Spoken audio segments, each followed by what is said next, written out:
Hola, buenas tardes o buenos días a todos y todas. Bienvenidos a esta sexta sesión de las charlas online de la Academia de Medicina y de la Fundación Cañada Blanc de Valencia. Bienvenidos y bienvenidas, una sesión más. Espero os encontréis bien. Y ante todo quisiera disculparme y explicar un poco lo que pasó al final de la última sesión. Y es que hubo un apagón de luz en mi zona. A mí no se me fue la luz porque tengo un aparatito para suplir, pero lo que sí que se fue es el internet. Entonces por eso la conexión se interrumpió, pero la fortuna que tuvimos es que faltaba como medio minuto para acabar o algo así, o sea que no se perdió prácticamente nada. Lo siento, pero son cosas que no podíamos ni predecir ni solucionar en el momento. Bien, como siempre o como todas las sesiones vamos a mantener un minutito de silencio, vamos a recogernos un poco, vamos a hacer un par de respiraciones profundas.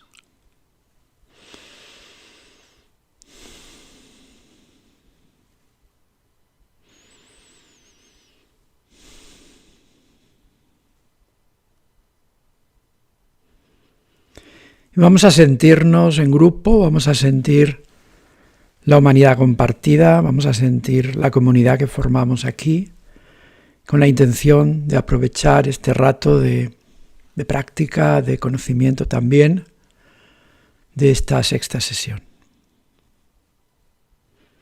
Igualmente desearos que os vayan bien las cosas en relación con la pandemia. Y aquí en España por lo menos estamos ya saliendo, estamos un poco más aliviados porque se nos permite salir en parte y también ha disminuido pues, la cifra de muertos y de contagios.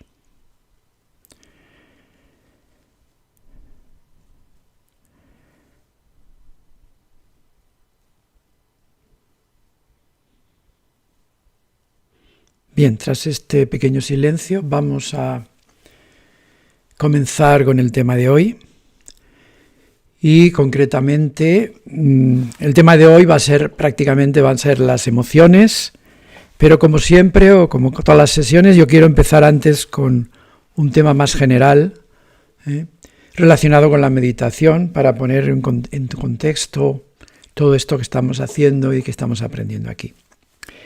Quiero empezar un poco con este esquemita que más o menos pues, presenta cómo las mentes se fueron complicando a lo largo de la evolución, desde los primeros seres vivos que por supuesto no tenían ningún tipo de mente, hasta las mentes más primitivas, que eran mentes operantes, mentes que reaccionaban a lo que pasaba y que podían aprender cosas muy elementales. Son lo que se llama mentes operantes. Después las mentes se fueron complicando y empezaron a aparecer mentes que podían modelar la realidad. Eso ya fue un gran avance. Por ejemplo, esas mentes podían hacer una cosa que las anteriores no podían hacer. Es decir, podían ensayar cosas en teoría, podían imaginarse una acción y antes de hacerla podían probarla en su cabeza, por así decirlo, para predecir cómo iba a ir aquello, si iba a ir bien o mal. Porque claro, las mentes más primitivas, las anteriores, si hacían una cosa nueva, pues en la realidad podía salirles bien o podía salirles mal, podían perder la vida. Las mentes modeladoras de la realidad ya podían empezar, digamos, a hacer pruebas teóricas, por así decirlo, a hacer hipótesis sobre lo que iba a pasar. Y en vez de morir ellas, morían las hipótesis, ¿no?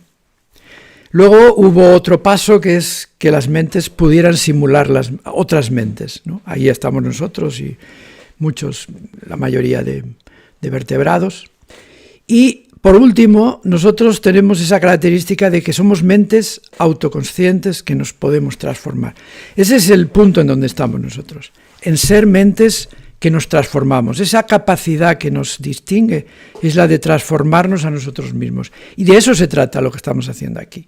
De la meditación o mindfulness es la autotransformación, es decir, la capacidad de transformar la propia mente.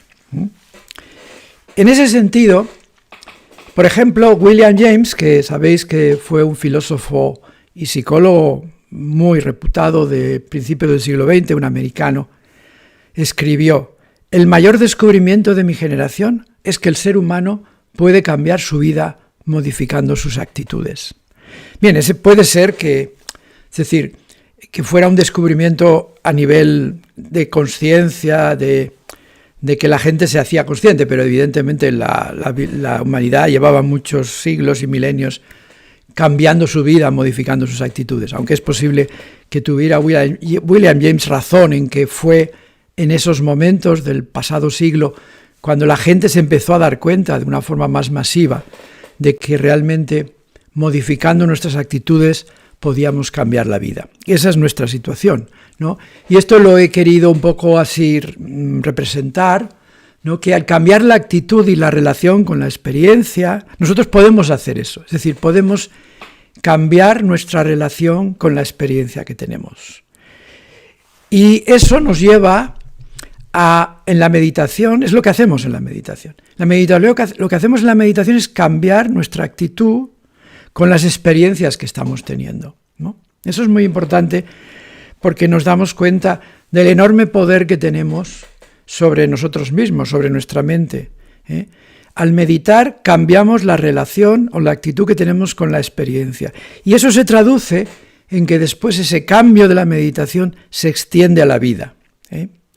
Digamos que la meditación en este sentido es como una especie de laboratorio en donde podemos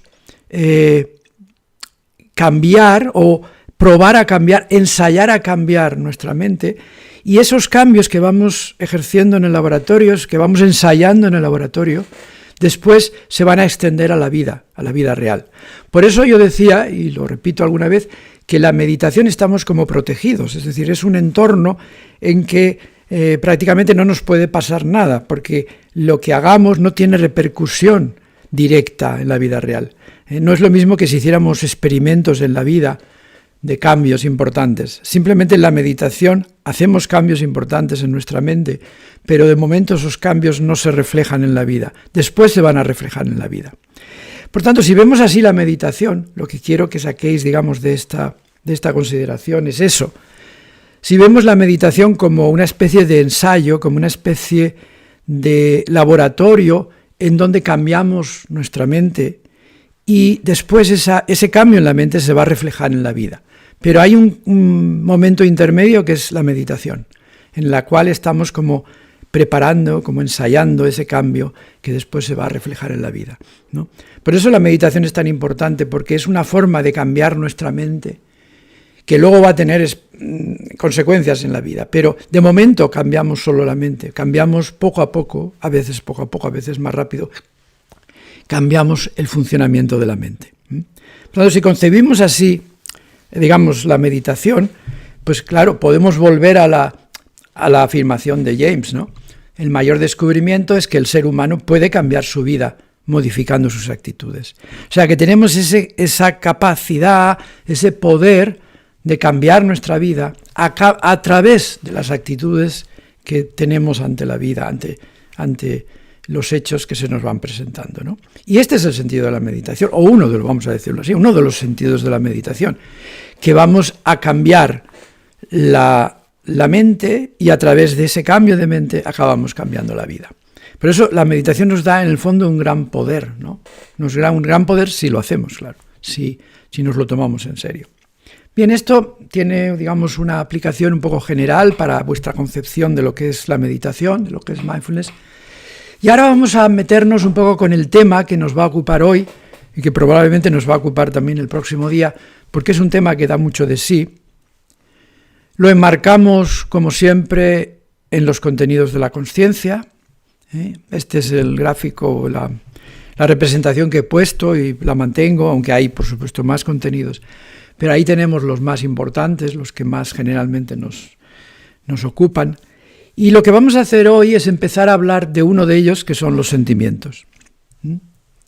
Los sentimientos o emociones, porque como ahora os diré, sentimientos y emociones no es lo mismo exactamente, pero están muy interconectados y nosotros los vivimos realmente al mismo tiempo, ¿no? La historia de las emociones y de los sentimientos empieza en realidad con la historia de un concepto que muchos conoceréis y los que no lo voy a decir, que es la homeostasis. La homeostasis es el proceso por el cual mantenemos constantes las vitales del medio interno que son necesarias para la vida. Pues el oxígeno, el pH, la temperatura, las concentraciones de nutrientes, etc.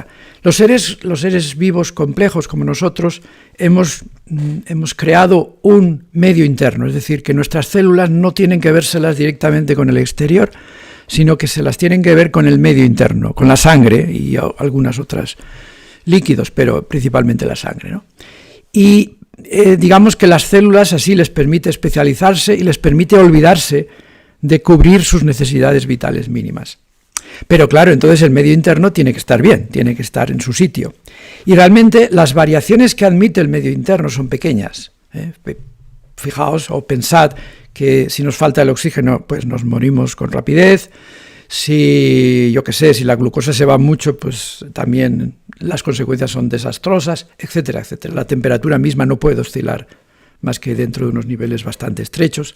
Es decir, que el medio interno tiene que mantenerse bien, tiene que mantenerse en su sitio, porque si no, simplemente pues dejamos de vivir. Y los procesos por el cual mantenemos la constancia del medio interno, eso es lo que se ha llamado la homeostasis, eso es lo que se llama la homeostasis, ¿no? Y podemos decir que tiene valor biológico todo aquello que contribuye al mantenimiento de la homeostasis. Algo tiene valor biológico si es eficiente para mantener la homeostasis, ¿no? Bien, y entonces, a lo largo de la evolución, fueron apareciendo mecanismos que lo que hacen es realmente mantener esa homeostasis, ¿no? Y ahí tenéis algunos, ¿no? De abajo arriba, quiero decir desde los más sencillos hasta los más complejos. Abajo tenemos una serie de mecanismos de los que somos en general inconscientes, como por ejemplo la regulación metabólica, la regulación de la glucosa, en general no nos enteramos de ella, pero está siendo continuamente regulada. O el sistema inmunitario, o una cantidad de mecanismos básicos de tipo reflejo, por ejemplo, pues, regulación del corazón, de la respiración, etc. Bien, entonces ese es el nivel más básico. Luego hay un nivel también bastante primitivo, que son las conductas de placer y de dolor. El placer y el dolor son como un lenguaje que utiliza el organismo para entenderse con el sistema nervioso y decir cómo van las cosas. Si las cosas van bien, se produce el placer; si las cosas van mal, se produce dolor. Entonces eso luego lo vamos a aprovechar, pero eso es como un lenguaje. Luego tenemos los impulsos y las motivaciones, podéis imaginaros por ejemplo el hambre y la sed, y luego ya tenemos unos mecanismos superiores que son las emociones y los sentimientos que están unidos a las emociones. Veamos lo que son brevemente las emociones. Y yo digo todo esto porque es muy importante. O sea, nosotros tenemos a las emociones realmente las emociones nos hacen sufrir. Las emociones juegan un papel muy importante en la vida, en la nuestra y en la de los que nos rodean. Y entonces es importante que comprendamos lo que son las emociones para poder relacionarnos bien con ellas. Por tanto, esto que estoy diciendo no es irme mucho del tema, sino es un poco centrar el tema en algo que realmente es importante. Bien, entonces ya digo que existen el placer y el dolor, son mecanismos de comunicación, pero vamos a las emociones. Bueno, las emociones evolucionaron a lo largo de la evolución y son programas de acción, o sea, son como si fueran programas de computador que llevan a cabo acciones que están muy automatizadas. Si queréis un poquito más de explicación, aquí tenéis, son patrones de respuestas químicas y nerviosas que sirven al fin y al cabo para mantener la homeostasis. Tienen una larga historia evolutiva. En general se encuentran en estructuras subcorticales, o sea, no se encuentran en estructuras muy superiores. Y son mecanismos que se ponen en marcha automáticamente, es decir, que nos hagamos o no nos hagamos conscientes de ellas, no tenemos la potestad de, digamos, de poner en marcha las emociones. Por eso, en cierta forma, tenemos que vernoslas con ellas utilizando mecanismos indirectos, porque ellas van a la suya, ¿no? Son demasiado importantes, o sea, han tenido mucho éxito evolutivo y están ahí. Y están en el cuerpo. Esto es una cosa importante porque muchas veces, tal como pensamos nosotros, de alguna forma las emociones y los sentimientos los vemos como algo muy superior. Las emociones son extraordinariamente corporales, o sea, están ahí para el cuerpo y por el cuerpo, ¿no? Eso es importante tenerlo en cuenta. Y luego, si queremos hacer esta división o esta diferenciación entre sentimientos y emociones, para decirlo con sencillez, los sentimientos es cuando nos hacemos conscientes de las emociones. Por eso nosotros los vivimos prácticamente al mismo tiempo, ¿no? Porque realmente es que nos hacemos conscientes de lo que está pasando en el teatro del cuerpo. Las emociones tienen lugar en el cuerpo y cuando las notamos, porque no siempre las notamos o no las notamos del todo, pero cuando las notamos y nos hacemos conscientes, entonces les llamamos sentimientos. Y a eso a esa ser consciente de las emociones se le añade todo un, digamos, comentario cognitivo, ¿no? Que acompaña a las emociones, y que eso es muchas veces de lo que la gente es más consciente, de los sentimientos, y por eso los viven como algo menos corporal, cuando en realidad todo esto es puramente corporal, es muy corporal, ¿no? Bueno, aquí tenemos algunas de las estructuras relacionadas con los sentimientos. Quizás la más fácil de ver es esta, que es la ínsula. Por aquí pasan las informaciones de las emociones, y probablemente ahí es donde se hacen consciente una gran parte de esa información sobre las emociones.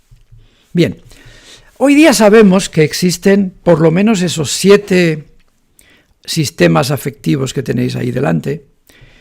Estos, yo los pongo, estos son debidos a un autor importante que es Panksepp, que los identificó en animales y en los seres humanos.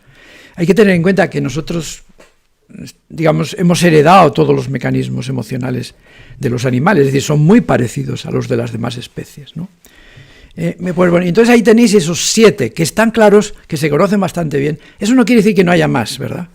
Pero quiere decir que por lo menos esos 7 están ahí, esos 7 sistemas afectivos, como también se les llama. Son sistemas afectivos primarios. Ahí tenéis pues la expectación, la ansiedad, el enfado, en fin, y otras cosas. La crianza hemos hablado, ¿no? En el contexto de la compasión, etc. Bien, las emociones lo que hacen, o sea, ¿para qué sirven en definitiva? Pues lo principal es que sirven para tomar decisiones.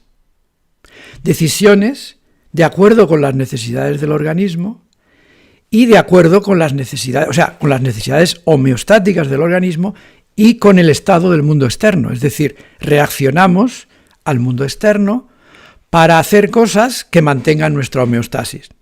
Por ejemplo, si nos sentimos atacados, estamos en peligro de morir porque un predador nos puede matar. Claro, eso para la homeostasis es muy malo, ¿no? Pues entonces tenemos que reaccionar, o bien defendiéndonos o bien huyendo, pero... O sea que en realidad las emociones son los mecanismos que han evolucionado a lo largo de todo el proceso evolutivo para tomar decisiones. Pero nosotros estamos un poco lejos de esa visión o de esa perspectiva, y por eso lo estoy diciendo, Pero no olvidemos que están ahí para eso, para tomar decisiones hacia afuera, y también para movilizar la energía interna hacia adentro, cuando la necesitamos, para producir cambios energéticos. Por ejemplo, si necesitamos correr, hace falta movilizar la energía, hace falta movilizar el glucógeno hepático. la glucosa de los músculos, hace falta poner en marcha todo eso, ¿no? O sea, que eso es lo que hacen las emociones, y por eso son tan importantes para la homeostasis. Son mecanismos superiores de la homeostasis. Bien, entonces lo que pasa con nosotros es que han sucedido cosas importantes, ¿no?, en esa evolución. Primero, que nuestro cerebro es diferente, pero no es diferente por sustracción, o sea, no es que le hayan quitado cosas, sino que le han puesto cosas. Es decir, que tenemos los mismos mecanismos emocionales de las otras especies, pero tienen que vérselas con una parte del cerebro que antes no estaba, o que sí que estaba, pero muy pequeñita. Ahora es grande y es muy influyente. Por una parte tenemos un cerebro, digamos, diferente, ¿no? Es el neocórtex, prácticamente. El neocórtex, mirar esta imagen, que es un poco antigua, y si se quiere un poco imperfecta, pero que da que da un mensaje muy, muy real. Y es que a lo largo de la evolución, bueno, pues se ha ido complicando el cerebro de los seres vivos, han ido quedando estructuras antiguas sobre las que se han ido añadiendo estructuras nuevas. El cerebro de los reptiles, el cerebro límbico, que es más bien el de los mamíferos, y el cerebro de los primates, en el que el neocórtex ha aumentado mucho, y especialmente en nuestro caso ha aumentado mucho. Ahí que tenéis, bueno, un poco caricaturesco, pero que en el fondo tiene su razón de ser, ¿no?, el cerebro reptiliano, supervivencia y agresión, el cerebro de los mamíferos, las emociones, por ejemplo, el cuidado, las emociones típicamente de los mamíferos, las nuestras, y luego el cerebro de los primates, con el neocórtex, con racionalidad, el pensamiento, etc. Y esa es la parte que tiene que encajarse con el cerebro de los mamíferos, con el cerebro emocional. O sea, esas dos partes son las que tienen que entenderse y las que tienen problemas para entenderse, vamos a decirlo así, ¿no? Y concretamente es el cerebro o es el córtex prefrontal el que tiene que habérselas con los sistemas subcorticales que representan a las emociones, ¿no? Es decir, lo que quiero, el mensaje que quiero emitir es que los problemas que tenemos con las emociones pues tienen una razón de ser. Por una parte tienen la razón de ser cerebral, es decir, nuestro cerebro está un poco ahí a prueba porque es muy reciente y ha habido cambios muy importantes que ponen en cuestión los mecanismos emocionales, o por lo menos les hacen la vida difícil. Y por otra parte, porque estamos ahora, en el momento presente, actual nuestro, estamos en un mundo civilizado en el que hacen falta una serie de habilidades para las que las emociones no son muy buenas en general, Porque, bueno, pues lo que nosotros generalmente no nos vemos, en líneas generales no tenemos que luchar con otros mamíferos o con otros seres humanos, tenemos que movernos de una forma mucho más sutil, de una forma civilizada, de una forma muy indirecta. Y eso hace que realmente las emociones tengan un tiempo difícil, lo pasen, digamos, mal, para entenderse con nuestro cerebro moderno y en ese mundo civilizado que tiene unas exigencias tan diferentes al mundo de la selva, que es para el que realmente se desarrolló el cerebro, ¿no? Tanto no el de los animales, sino también el nuestro también, porque hemos hecho un paso demasiado rápido hacia la vida civilizada. Ha sido y está siendo un paso muy rápido. Por tanto, eso es un poco, lo digo para que comprendáis por qué tenemos problemas emocionales. Porque los problemas emocionales son de los principales que tienen los seres humanos en el día a día, en la convivencia con los demás, etcétera, ¿no? Y luego también un par de comentarios que nos ayudan a comprender cómo funcionan las emociones. Primero, esto que se refiere al vocabulario, hablar de emociones positivas y negativas. Es un vocabulario un poco desafortunado. Todos sabemos lo que es. Las positivas son las que nos gustan, es decir, las que están asociadas con el placer, y las negativas son las que no nos gustan, las que están asociadas con el dolor de alguna forma.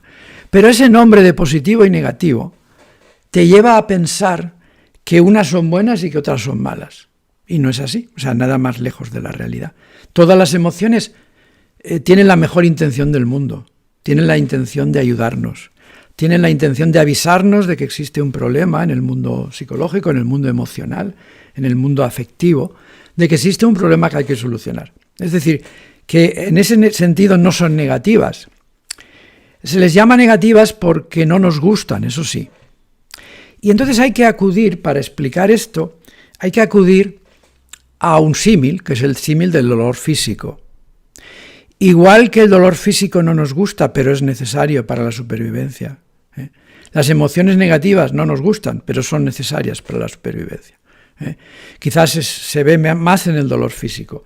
En el dolor físico a nadie le gusta, pero es el que nos avisa de que hay algo que está mal. Y realmente en los pocos hay una serie de individuos que tienen déficits en el dolor y que lo pasan mal o a veces se mueren. Pongamos por caso, si tú tienes una apendicitis aguda y no tienes dolor, no te das cuenta y pasan demasiadas horas, pues llegará un momento en que cuando ya te vayas a dar cuenta, a lo mejor ya es tarde. Si te das cuenta al principio, te operan y no pasa nada. Pero si te das cuenta tarde, cuando hay una peritonitis y a lo mejor una septicemia, pues la cosa ya se pone mal. Es decir, el dolor físico tiene su sentido. Eso lo comprendemos, aunque no nos guste. Pues bien, las emociones negativas también tienen su sentido, aunque no nos guste. Por tanto, ese vocabulario de positivas y negativas, a mí no me gusta, no considero que sea apropiado. Es mejor hablar de emociones aflictivas, porque nos causan sufrimiento, pero eso que nos causa sufrimiento es parte de la vida, es normal.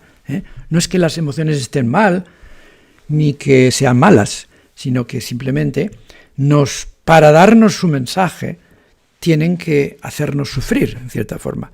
Por lo tanto, hemos de comprender bien eso. Hemos de comprender que las emociones cumplen su papel a través del sufrimiento, en algunos casos, otras veces es a través del placer, pero en algunos casos es a través del sufrimiento.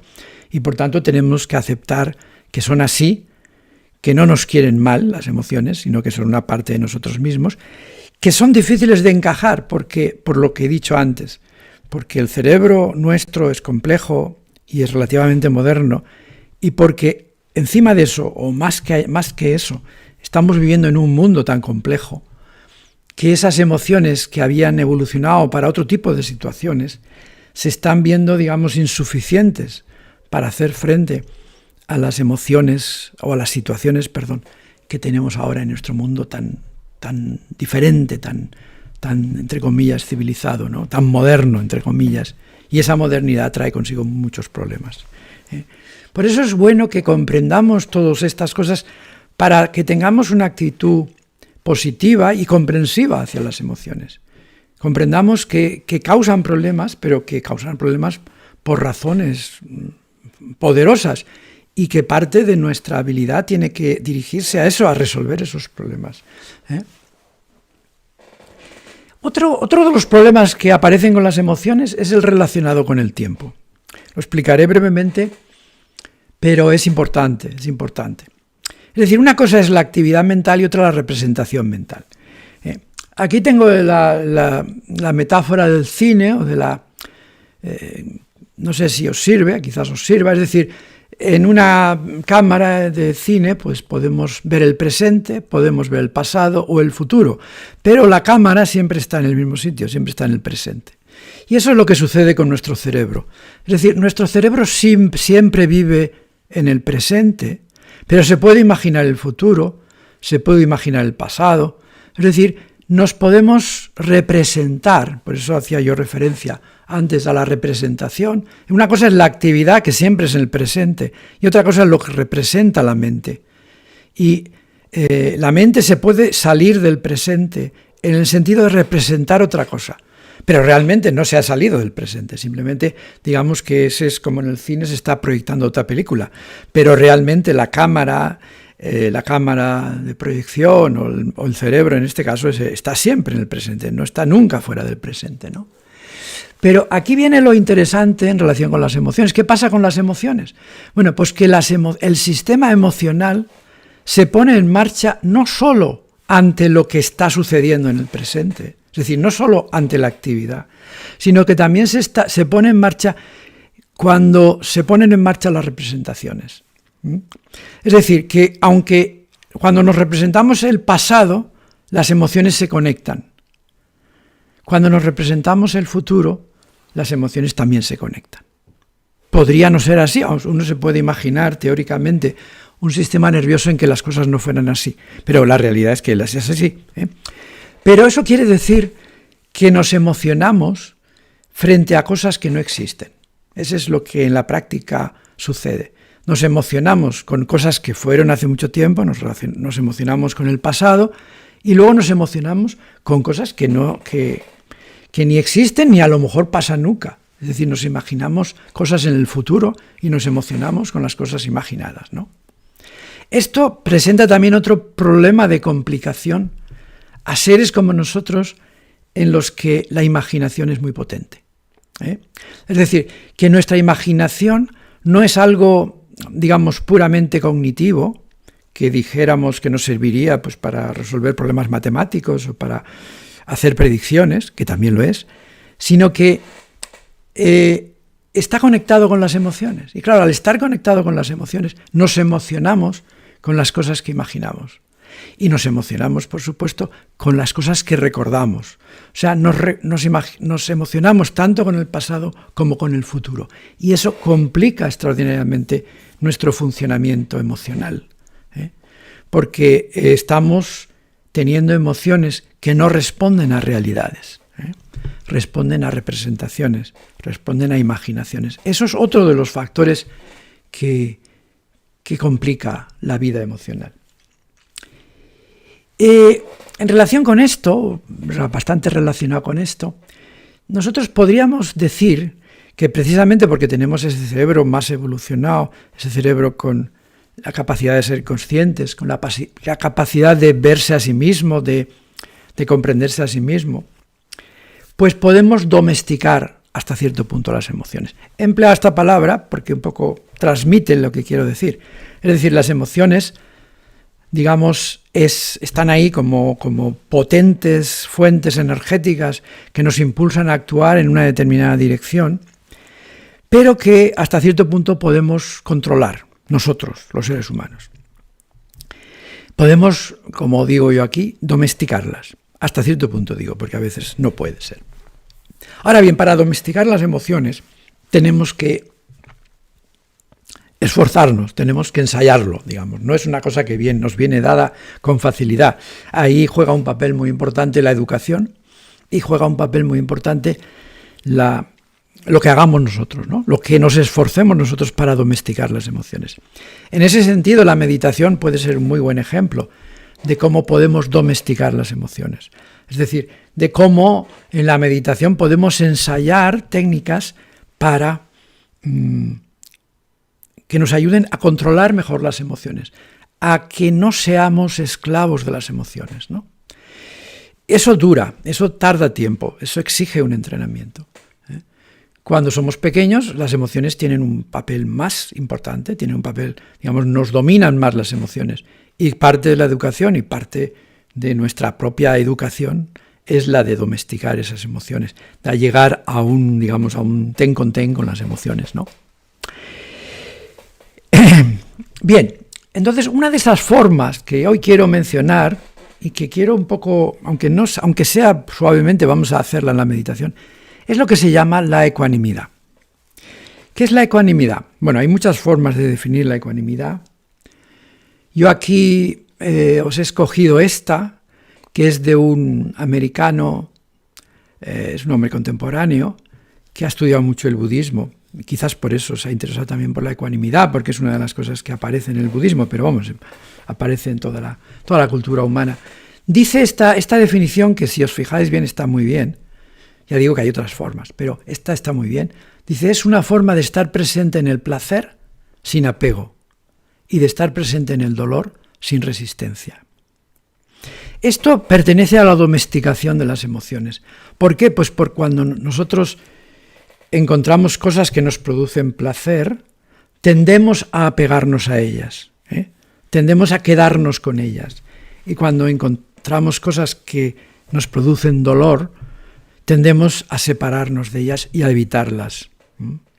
Ahora bien, eso no siempre es bueno.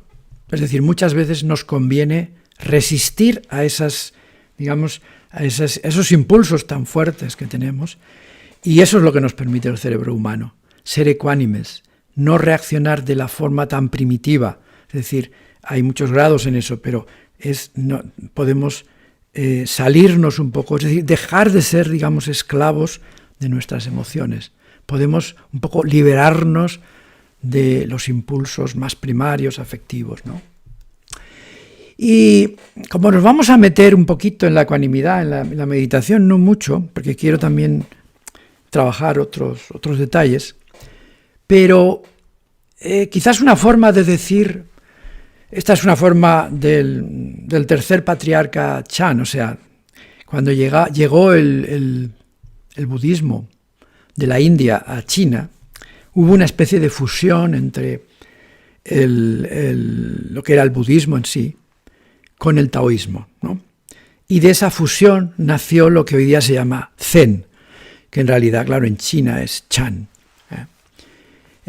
Luego Zen es la versión japonesa, pero nos ha llegado por el Japón, pero claro, el Zen realmente empezó en China, es decir, por eso el Zen es Chan, ¿no? Bueno, y entonces el tercer patriarca, que tiene un texto, Sin Ming, que tiene un texto muy bonito, pues tiene esta frase, de hecho ese texto empieza con esta frase, que transmite directamente y de una forma muy sencilla lo que es la ecuanimidad, es otra forma de transmitirla, ¿no?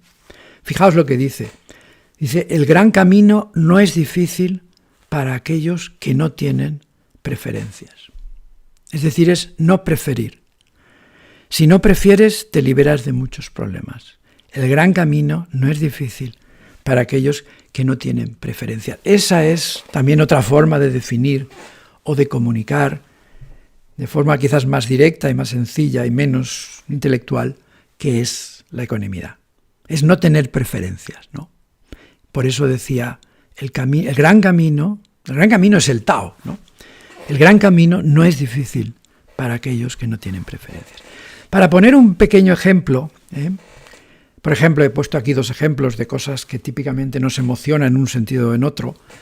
Por ejemplo, un alimento que me gusta me produce deseo, un animal que no me disgusta me produce asco, una cucaracha, o cada uno puede aplicarse el que sea, nos produce aversión. Pues bien, esos son los impulsos emocionales que tenemos, con los que tenemos que lidiar, pero podemos entrenar a nuestra mente a no dejarnos llevar ni por el deseo ni por la aversión. O sea,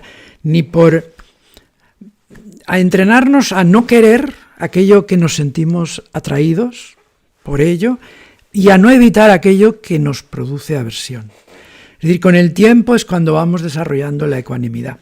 Y aunque no parezca que no, todos tenemos un cierto entrenamiento en ecuanimidad. Por ejemplo, vamos a poner algún ejemplo práctico para que lo veáis. Todos habéis tenido que hablar con gente que no queríais hablar por razones X, por razones de trabajo, por razones de necesidad imperiosa. Tenéis que ir a hacer, por ejemplo, si tenéis que ir a ver a un cliente que no os apetece nada porque os cae mal, pues ahí practicáis la ecuanimidad, porque es una persona que es aversiva, pero tenéis que acercaros a ella e incluso tratarla con educación. Bien, o sea que todos tenemos un cierto entrenamiento en la ecuanimidad, pero ese entrenamiento quizás es insuficiente, o dicho de otra forma, vale la pena entrenarnos más en la ecuanimidad, ¿no? Porque cuanto más entrenados estemos en la ecuanimidad, en el fondo más nos liberamos, ¿no?, de la esclavitud de la mente, de la esclavitud de las emociones, ¿no? Bien, yo creo que eso es más o menos lo que os quería decir. Bueno, decir que la ecuanimidad te hace robusto o resiliente frente a las adversidades, ¿no? Es decir, la ecuanimidad te permite aguantar más, ser más robusto, más resiliente cuando pasan cosas negativas. Tú aguantas más porque eres ecuánime, porque no te dejas llevar tan fácilmente, porque por ejemplo, lo malo no te va a herir tanto emocionalmente, porque estás entrenado a no ser herido. Hay otras formas de hacerlo, por ejemplo esta que tiene un nombre psicológico que se llama la visualización negativa y que todos, o que a veces lo hemos hecho instintivamente, que es ponerse en lo peor, prepararse para lo peor que pueda pasar. Si partes de esa base, es decir, yo ya me imagino, por ejemplo, que he perdido todo, cuando en la realidad pierdes algo, pues lo vas a llevar mucho mejor. Eres mucho más robusto, eres mucho más resiliente. Y eso tiene mucho que ver con la ecuanimidad, con ese entrenamiento, ¿verdad?, a no ir, digamos, a no ir tras el deseo o tras la aversión, a no dejarse llevar por el deseo o por la aversión. Bien, eso es más o menos lo que había pensado contaros hoy. Me queda una parte muy importante que la dejamos para el día próximo, y es la parte de cómo hacer frente a las emociones aflictivas que de hecho nos está causando ya, digamos, nos están causando dolor, son un problema para nosotros en la realidad de la vida cotidiana. Esa parte, o sea, las estrategias psicológicas y de mindfulness que podemos utilizar para hacer frente a esas situaciones, las dejamos para la próxima sesión. Es decir, que la próxima sesión también trataremos con las emociones, pero desde otro punto de vista, desde otro aspecto.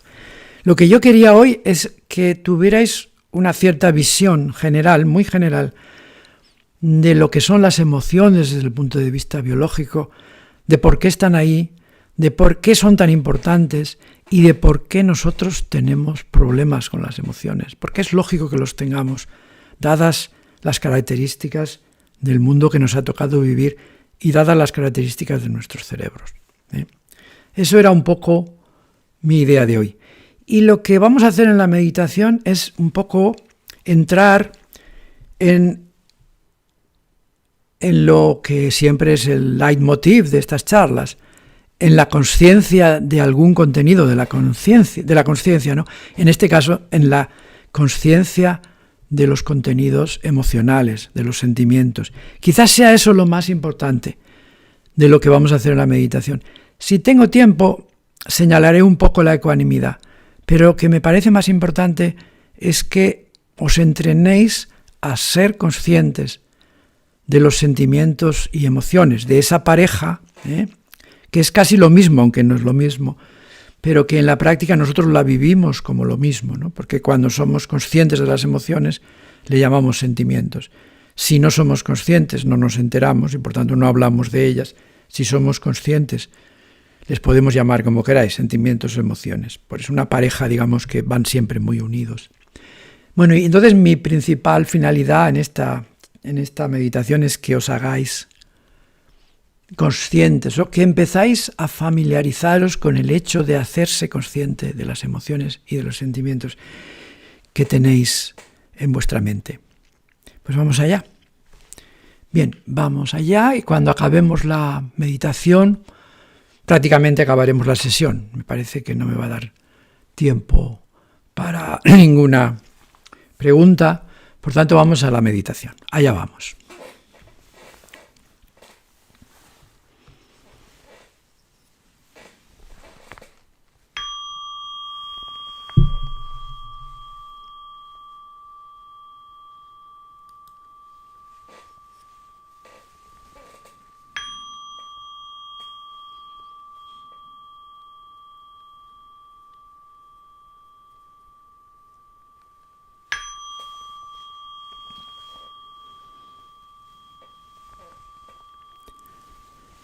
Repasamos brevemente la postura en la que nos encontramos para meditar.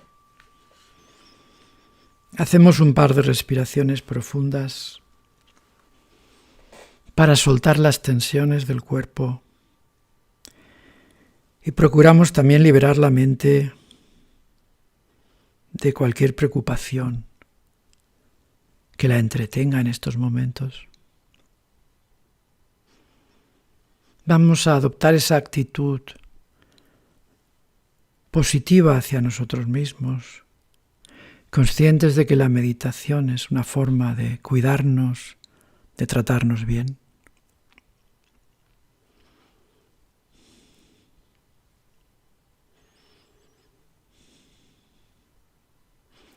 Y vamos a empezar con esta meditación de las emociones. Quizás sería bueno tomar como punto de referencia la propia respiración. Vamos a dedicar un par de minutos a ser conscientes del ciclo respiratorio. Acordaros, la inspiración, la pequeña pausa, la exhalación, la pausa más larga y vuelta a empezar. Simplemente os dejo un par de minutos para que os hagáis conscientes de la respiración, que es una forma de contactar con la tranquilidad, con la serenidad y con el propio cuerpo.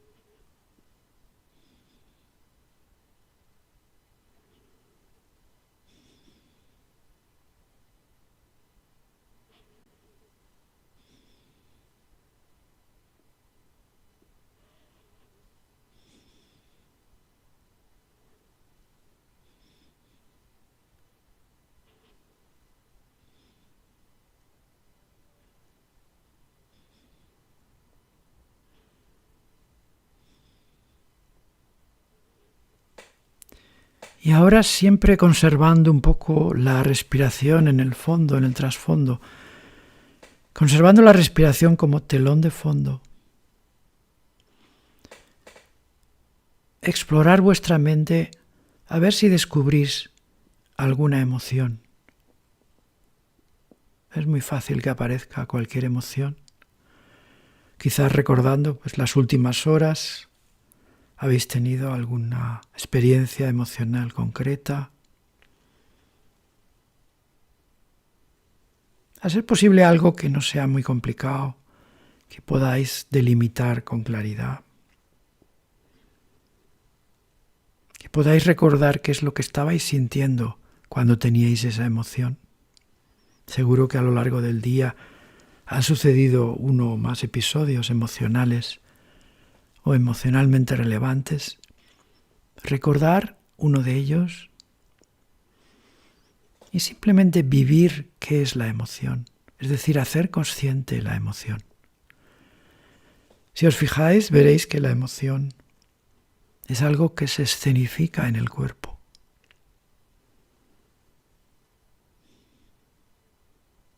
Podéis buscar dónde sentís la emoción, en qué parte del cuerpo sentís la emoción.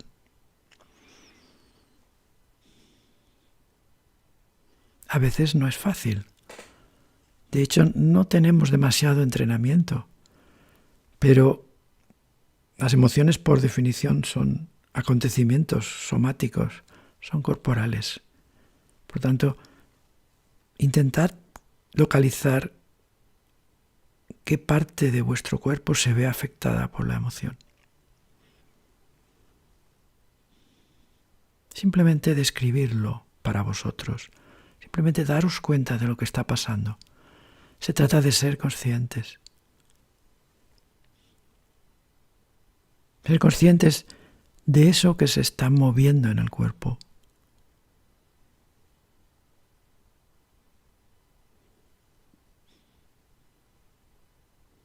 A veces son sensaciones desagradables, a veces no.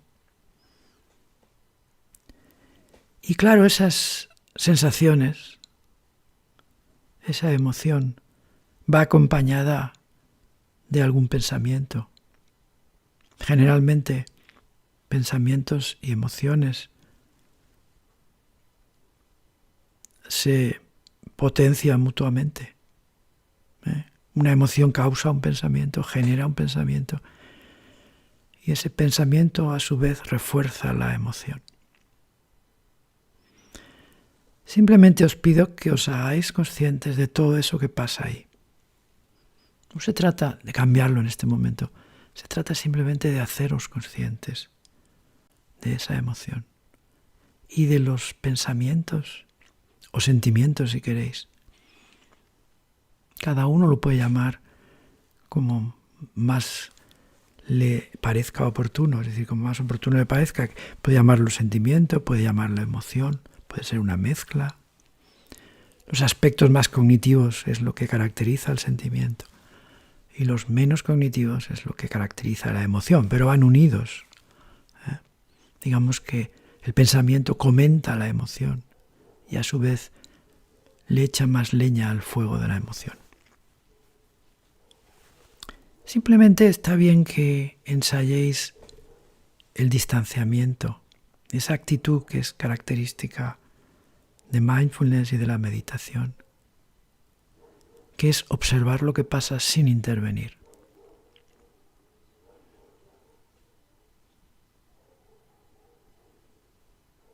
Haceros conscientes de esa vivencia emocional.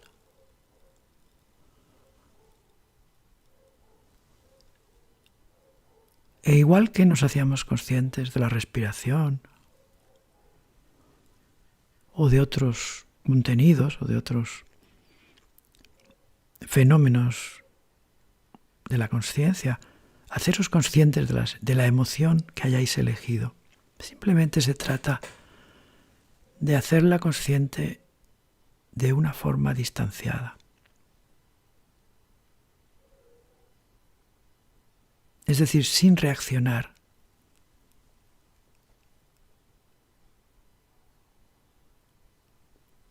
Observándola, observando sus características, observando también que como todos los fenómenos mentales pasa, es decir, no es una cosa eterna, es una cosa que tiene una duración y después desaparece.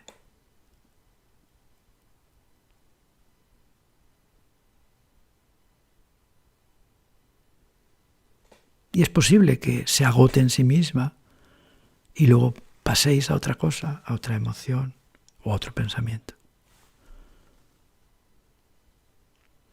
Muy frecuentemente una emoción lleva también a otra, es decir, que se suelen presentar en tríos o por lo menos en parejas. Simplemente observar ese aspecto de vuestra actividad mental que es la vivencia de una emoción. Y tratar de no responder, de no implicaros, por ejemplo, en un diálogo con la emoción, en el sentido de argumentar, simplemente la emoción es un hecho, es un fenómeno de tu mente y tú la observas con curiosidad, sin intervenir.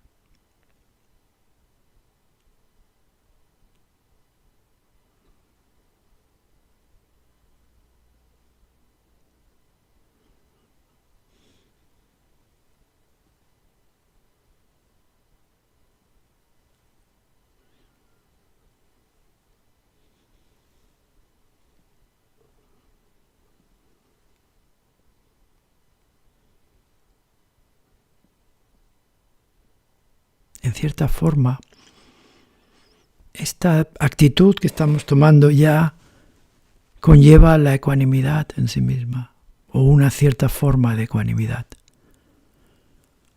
porque no respondes a lo que la emoción te invita a hacer, o te invita, no respondes ni a la atracción ni a la aversión. Podría ser que la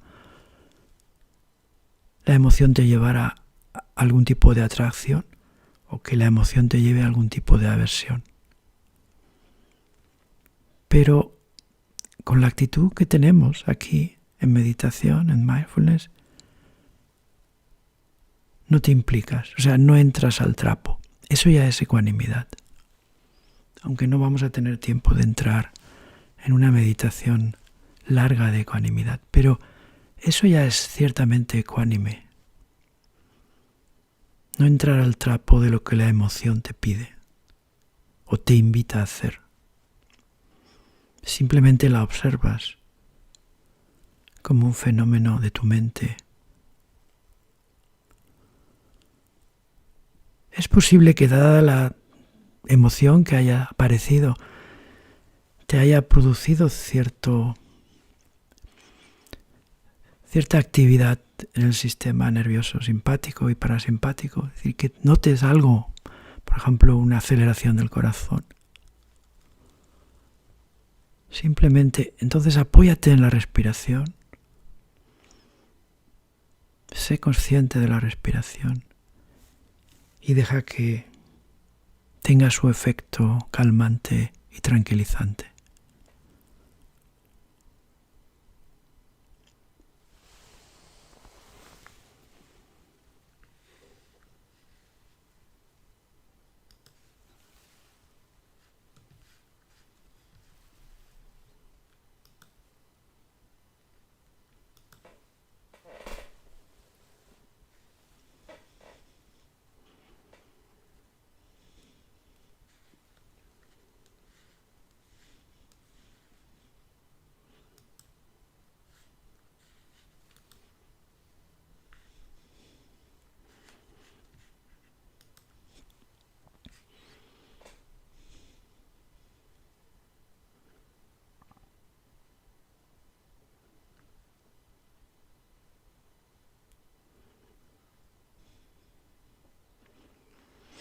Con esta toma de contacto con las emociones, con los contenidos emocionales de tu mente,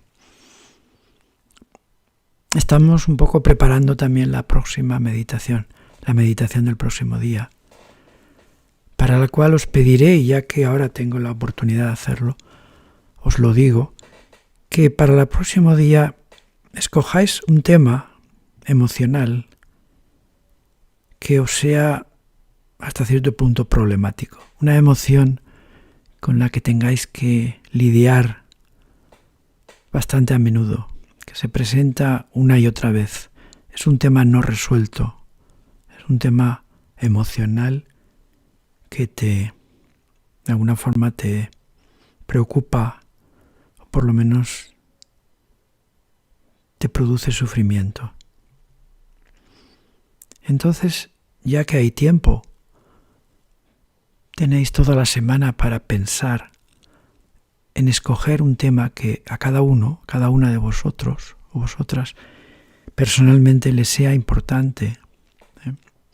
También esta propia meditación ha servido quizás para que surja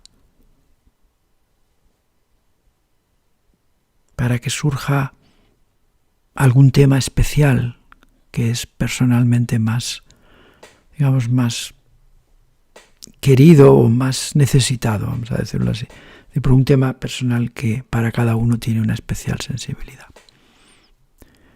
Por tanto, si ha sido así o si no lo pensáis a lo largo de la semana, escoged el tema con el que trataremos, con el que trabajaremos la semana próxima. Ahora simplemente ha sido una toma de contacto con el mundo emocional y sobre todo para invitaros a que la conciencia de las emociones sea algo fácil, sea algo que hagáis con cierta frecuencia y con cierta facilidad. Muchas veces, como son emociones aflictivas, tenemos la tendencia a apartarlas de la conciencia, pero no es lo mejor, como veremos el próximo día. Por tanto, habéis tenido por lo menos esta breve experiencia de lo que es la conciencia de las emociones, de lo que seguiremos hablando el día próximo. Y ahora, poco a poco, vamos a ir saliendo de la meditación, volver a la conciencia de la respiración como forma de apaciguar la mente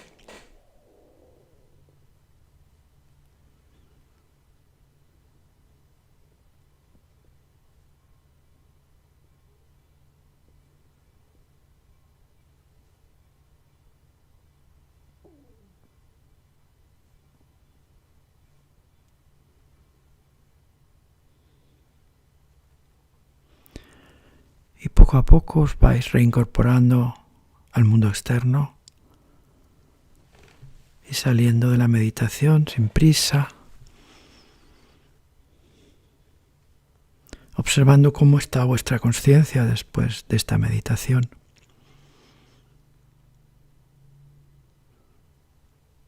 Y abriéndoos al mundo externo.